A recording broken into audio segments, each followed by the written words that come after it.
Hi, this is Karen, also known as Love My Pony, and you've somehow found your way to my Love My Ponies YouTube channel. Today I'm going to make a tutorial on how to make tote bags from horse feed bags. Now what you'll need, the supplies are these horse feed bags that are some sort of poly woven with a slick outside. They make nice tough bags. You'll also need a yardstick, scissors, and a Sharpie. Now there's lots of different horse feed bags. These two particular ones are the ones I use in my barn, so that's what I have available. My first 3 bags I made, and they're different sizes. I was trying a few different things. I find that this particular size made from the pony bag is my favorite. It's 12 inches tall. The face is 15 wide because that's what is already on this bag. The larger one here is 15 tall by 15 wide, so square. Both of these I think are aesthetically, they're well balanced. This bag is only 10 inches tall because this is all I had left. But while it makes a perfectly usable bag, I just don't like the balance on it as much. So my particular preference is the 12 or 15 inch bag when using this size feed bag. So the first thing you're going to want to do is get your feed bag, lay it out flat.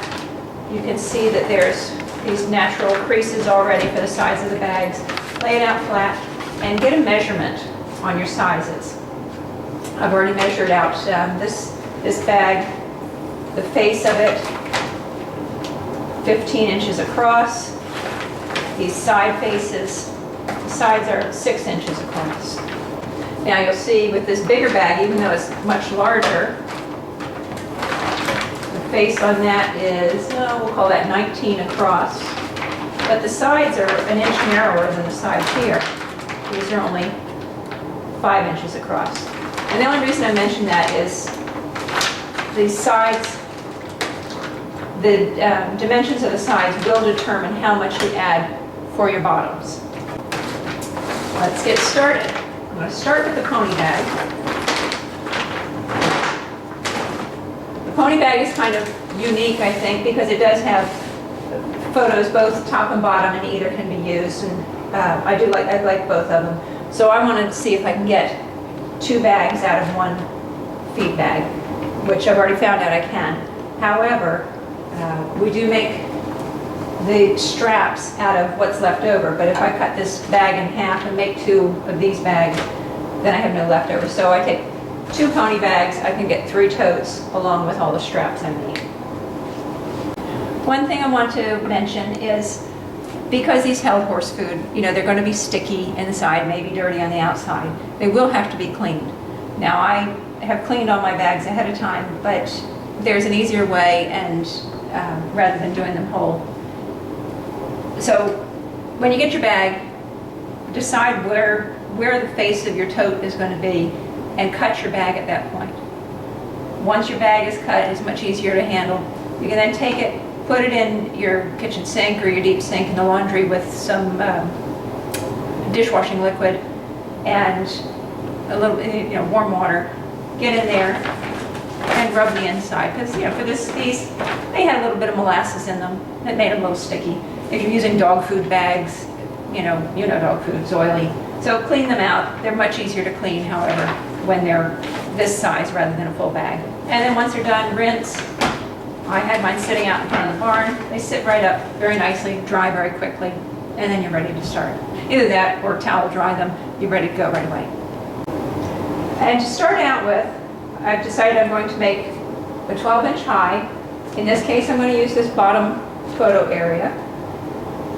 And what I need to do is, I know that my face there is 12 inches high. Whoops, that right. Now, at the top, you'll see that I've turned it down and I've given it a hem in here at the top. Now, to make this hem, I've got to add 2 inches to the top. So We've got our 12 inches, add 2, that's 14.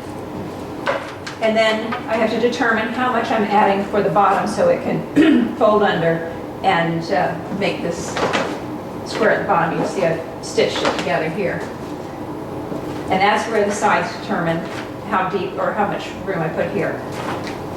The side is 6 inches. I want to add 3 inches to the bottom. So I've got 2 inches on the top, plus the 12-inch face, 14, plus 3 is 17. So I know that whatever I cut here has got to be 17 inches. Now what I'm going to do is I measure from the bottom. I'm at 17, pull my Sharpie out, and just make a little mark here. Over this side, 17 inches. Oops. Make a mark.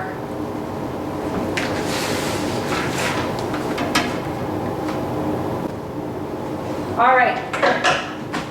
I'll hold it together like this. Give it a cut.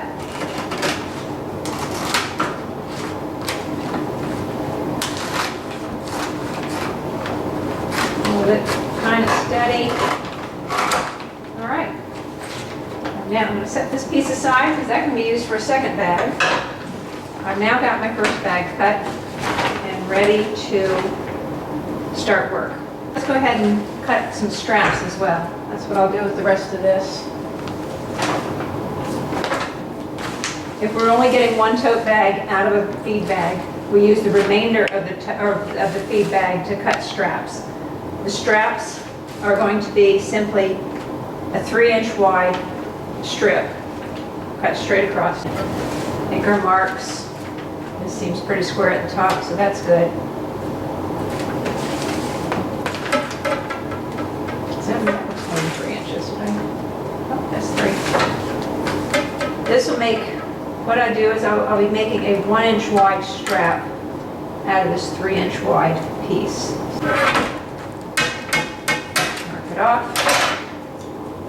Flatten it out and make my cut. Set that aside. Now I'm going to take a look at this strap piece because you can see it's all still put together. I'm going to find where it's bound. You know, it's kind of fused together. I guess they use heat to fuse it together. I'm going to cut that part right there. There's one, and the rest of it off. Discard that piece. So now I have my strap. At this point, I'm going to make a mark, kind of a dotted line, an inch in, all the way along that long edge. And that's going to be a fold line. We're going to have 2 fold lines, but we only need to make one mark.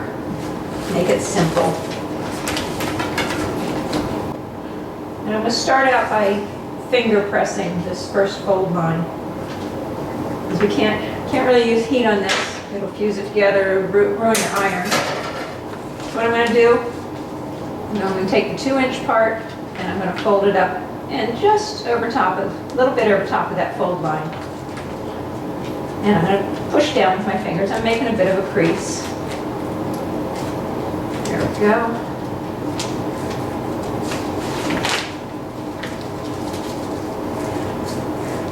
So give it a push, give it a bit of a rub so it kind of holds it's not a real sharp crease yet, but I'm going to show you how to get a sharper crease out of this. Again, it's, you know, I'm just taking it up to that fold line and a little over, and there's a reason I'm going a little over. It's because when I fold the other part back this way, I don't want this edge all the way out to the edge where you feel it when you took hold of the strap.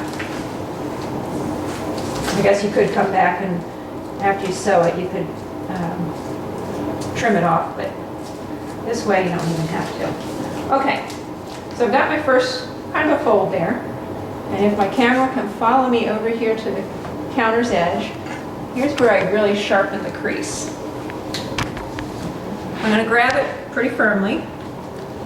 Take it all the way up to this end. So I've got my fold. And I do this just like I'm squeezing the toothpaste, the last of the toothpaste out of the tube. And I just run it over that counter edge. You can see I do not have a square counter edge.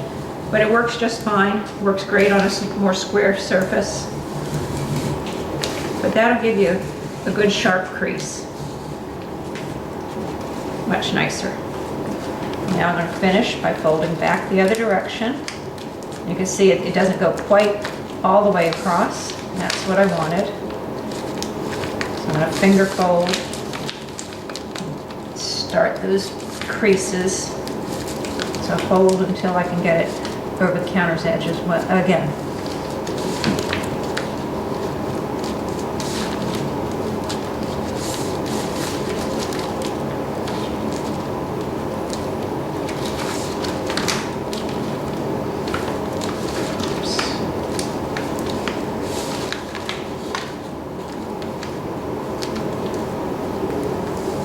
Okay, back to the counter's edge. Take a pretty good hold of it. Make sure I've got it where I want it, and give it a pull.